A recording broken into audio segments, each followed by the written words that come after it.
grupo ng Pedpa Toda sa pamumuno ni Arnold Andres at siyempre sa San Antonio Toda. Ngayon gabi, meron akong ulat, no? Pero bago ko formal na ibigay yung ulat ko sa bayan, meron tayo isang bisita rito na kilalang-kilala natin. Galing siya sa Barangay BM, taging-kapitana sa roon. Maganda kanyang ginawa. Kaya naman nagkaroon ng kagustuhan ang karamihan ng mga taga-second district ng Parañaque na hindi lamang sa BF siya pagsilbi, kundi sa buong syudad ng Parañaque. At yan wala iba, kundi ang dati nating barangay captain doon sa kabilang barangay na si Beng Aburao. Kaya bigyan natin yung pagkakataon na mga pati sa atin. Beng, bigyan natin si Beng Aburao. Thank you po, Congress. Iyo. Teka po muna sandali. Hindi ko yung ilaw sinusundan ko lang sa mata ko. Magandang gabi po sa inyo lahat.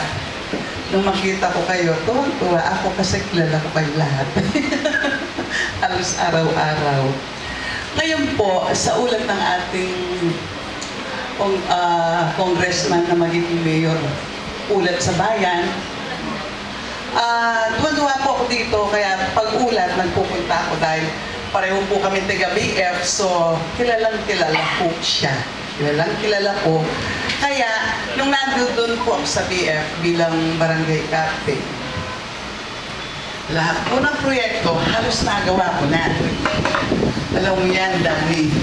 Pero ang hindi ko magawa, kasi paggabi pupuntahan na ako sa libreng libing. Kasi kaya ko binabanggit ito, sa dami mo ng eskwelahan, kalsada na ginagawa, pero ito ho yung pinaka-paborito ko. Dahil dito rin ho ako umiiyak. Pag pinuntahan ka ng alas 2, may namatayan, nakapadyama ho ako, sasama ako sa mga hospital, kasama akong pupunta sa Manila Memorial, ayan ho si Danny, suki ko sa mga kabaho.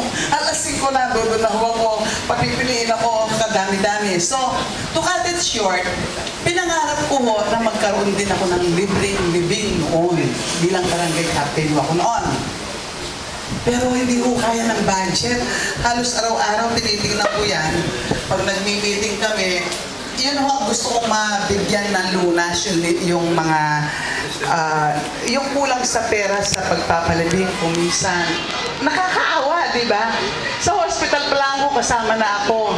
So, sa libing, doon pa rin ako, pero parang nalulusaw ang puso ko. Sa kakapray ko ho, si Congressman minsan, biglang meron siya libing. Doon ho ako na buhayan. Sabi ko, ito na yung prayer ko na answered by him. Kaya ako, kapag nagpapaganito siyang ulat sa bayan, sinisigurado ko kung dumarating ako dahil I know, baka dito man lang sa ganitong ulat ng bayan, doon ho ako nakakapagganti ng utang na loob dahil yun yung nasasakupan ko, although we're both from the at homes, nabigyan ho ng lunas. Mahirap po yun, di ba?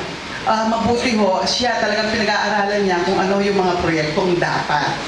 So itong proyektong ito, ang pinaka-minidhi ko na pinangarap ko, kaya sabi ko pag-ulat ng bayan at hindi niya nabanggit ito, dalawa ko na una, nang nagsalita, ako na ho ang babanggit. Marami ho, mga eskwelahan, kalsada, halos lahat ho ginawa. Pero my favorite one na hindi nagawa ng iba ay yung libreng libing. That's why I keep repeating it. Tuwing nag-uulat ko, ito ho ang pinaka-paborito ko. And I think he knows it dahil ito ho ang pinangarap ko. Di ba, Danny? Dahil umaga ho, alas 5. Kasama ko niya yung si Mr. Hoyskel na nakasikwa ko. Nandun na ho ako. Tapos, I'd like to ask one coffee. Oh, come on, you choose. So, pagdating ho, isang malaking bodega ng mga coffee. Pipili ka. So, kailangan alam mo na yung patay na ipipili ho. So, halos doon ho ako, tatay ko nga ho, takot nga ho ako sa mga patay, di ba? Pati ho yung ano. Pero doon na ho ako nahasa sa kakahingi ko kina Danny. Hanggang ngayon naman Danny. Pero dito sa libreng-libing nito, malaking tulong ito. And he is my idol when we were in the alam mo ba ninyo kung bakit? Kamukha ko siya ng boyfriend ko. Pero totoo yun. Kaya pagka sinasabi, oh, Hindi ho yun. Talaga ho, totoo yun. Kaya nga ho, pati naman yung naging boyfriend ko noon, alam niya, kamukha niya. Okay? Ano lang ho yun, commercial. So hindi na ako magtatagal, our congressman to become mayor, napakagaling ho. Di ba? Di ba? Kaya isang bagsak. So, hindi na ako magtatagal, alam naman ninyo ako, may mga adapted ako, mga marami. Kailangan kong asikasuhin yung mga pangangailangan din nila. Dahil kung baga sa proyekto ako dito, sa Parañaque, kailangan although binigay sa akin, kailangan ko rin silang buhayin. Sa inyo lahat po, magandang gabi at maraming salamat sa inyong lahat po. Thank you po. Congressman, ganyan no ang ngiti ng boyfriend ko. Congressman! Thank you po. Maraming salamat, Deng. Thank you. Meron tayo isang bisita at nandito din ang dating konsihal. Alam po, nalalaman nilang nandito kayo, nagdadatingan. Dating sikat na konsihal. Pero siyempre natapos yung 3 termino niya, kaya break muna. Pero hindi pa palagay sa bahay niya ganito. At gigil na makapagsilbi ulit. Yan ay si Jovan Esplana. Palapakan natin. Kaya Jovan, pakibati lang itong grupo natin.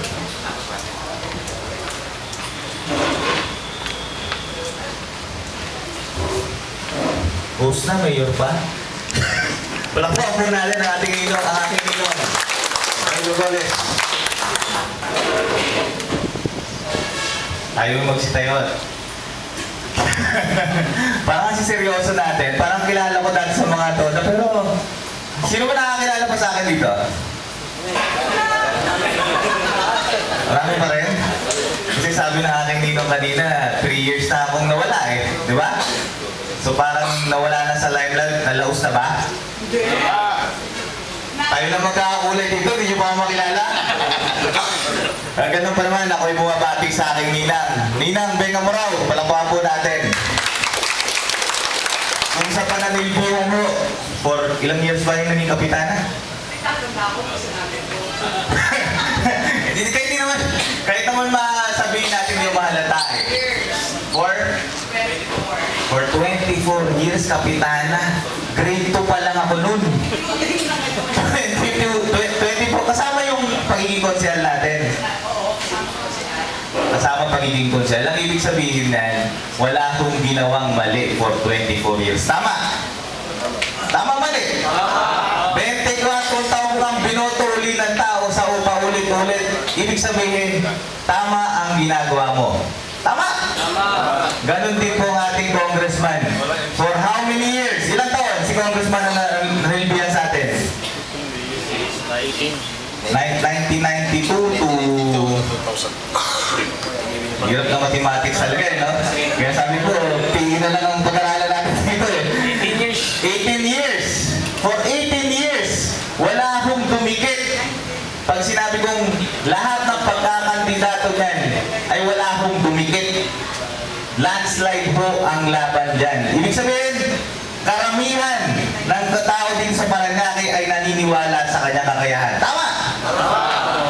Yan ang gusto kong makita sa darating na. Malayo pa naman. Pero sabi nga nila, ulat bayan ko. So, bumalik tayo sa pagiging ulat bayan. Kilala niyo ba tatay ko? Yung asawa ng nanay ko? Yung anak ng lolo at lolo ko? Hindi ho, yung tatay ko ho, nung tumatakbo siya, nung naging campaign manager niya ako, di ba, natalo. Yung campaign manager ako, sinasabi ko lagi sa tao, always remember ang nagawa ng isang politiko. Yan po ang magiging pundasyon natin. Huwag po tayong titingin sa pangako. Tingnan po natin bagkus kung ano ang kanilang nagawa.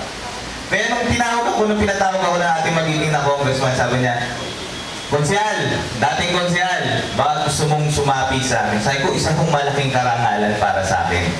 Kasi, sino mo ba mga nasa politika ng 400 years? Naging leaders, naging ganyan, sumasama sa kampanya. Taas ang kamay! Walang bayad yan! Walang sumama. Plastic! Hindi, sabihin, marami mo tayo napakinggan ng mga pananalita ng mga politiko. Umaatin tayo sa mga rally. Marami tayong nakita na ipapangako ko lahat. Tama. Ano ho ba mga natupad sa kanilang mga pangako? Siguro bilang mo lang sa mga daliri mo sa ilang taon nila naupo. Pero ang ating congressman, nung umupo, baka hindi mo lang mabilang sa daliri. Nakamay pa mo ang nagawa niya sa isang termino niya lang. Paano ko nasabi yan? Sa history mo ng Parañaque bilang batang politiko, nakita ko ang kanyang mga nagawa. Ito lang termino. Pinakamaraming gym ng basketball na paggawa. Pinakamaraming kaling nagawa dito sa ating lungsod. Pinakamaraming school building ang nagawa.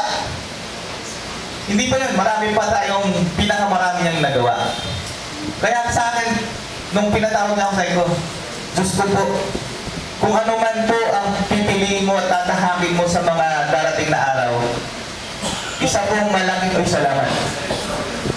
Isa pong pagbabalik sana ang tignan natin dito. Ang tignan po natin kung ano ang mga nagawa at trabaho ng isang politiko. Kaya palangpakan po natin, pasalamat tayo sa ating congressman. Ginawa niya po ang kanyang responsibilidad at obligasyon. Pero ganoon pa man, sa mga hindi nakakilala sa akin, sino ba yun? Mga may natata kayo no? Pakilala ko lamang po ulit sa hindi nakakilala. Pwede ba magyabang tayo konti? Hindi. Tumaba na akong konti. Pero kasi karamihan dito ng mga opisyalis. Isang mukha lang. Tayo yung magkakasama for 9 years na okay na ako. Ganun naman sa mga batang katulad ko dito na mga tignan ng 23 years old. Magkakatropa tayo, no?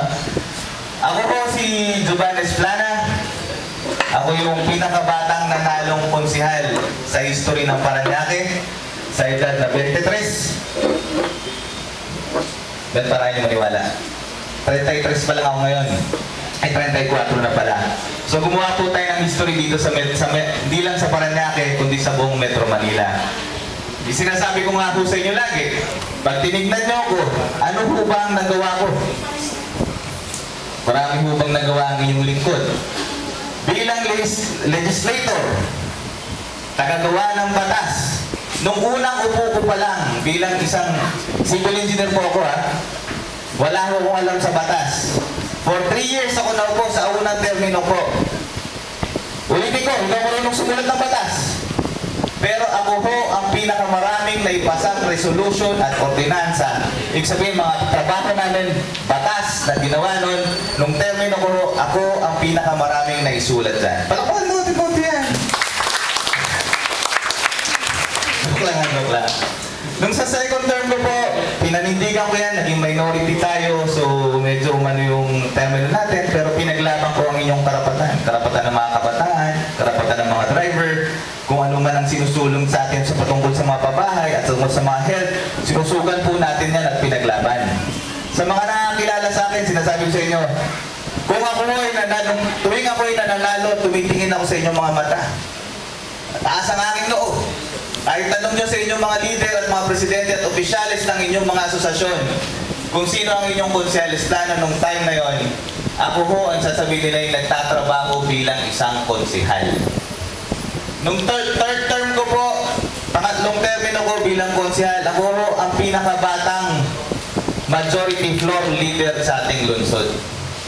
Naging record yan. Sabi niyo, ano ba yung majority floor leader? Ikaw ang pinaka-presidente ng mga konsehal nun.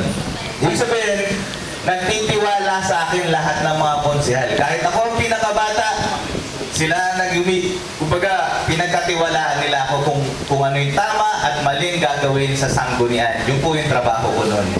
So isang malaking karangalan, nakasama ko ron sila Tita Beng. Ganun pa man, hindi ko napapakhabaan ang aking, saka na tayo magpinatuan tungkol sa akin at magkaayakan tayo.